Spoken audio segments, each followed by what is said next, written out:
48 heures pour sauver la France. Lecornu a fini sa mission. Et sa conclusion, personne ne l'avait vu venir. Écoutez. Au fond, ce soir, ce que je peux dire, après mes consultations, c'est qu'il y a une majorité absolue à l'Assemblée nationale qui refuse la dissolution. Une nouvelle dissolution. Et pas que parce qu'il y aurait la peur de retourner aux urnes, comme on a pu l'entendre tout à l'heure. Peut-être vrai chez certains, mais c'est surtout parce que beaucoup de personnalités politiques, connaissant leur terrain, leur circonscription, voient bien au fond qu'une dissolution amènerait au même résultat et à une fuite en avant vers un blocage qui pourrait être davantage définitif. Et de cette majorité absolue qui refuse la dissolution, au fond, on a après plusieurs sous-blocs. On a une majorité très relative de plusieurs formations politiques qui, au fond, sont prêts à s'accorder sur un budget commun.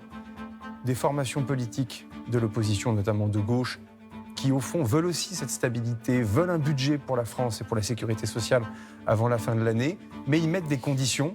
Et ce que je peux donc vous dire, c'est que je sens qu'un chemin est possible encore, il est difficile, et j'ai dit au président de la République que les perspectives de dissolution s'éloignaient et que je pense que la situation permet pour le président de nommer un Premier ministre dans les 48 prochaines heures. Et maintenant, tout repose sur l'Élysée. Et selon vous, cette annonce marque-t-elle un vrai tournant ou juste un moyen de gagner du temps ?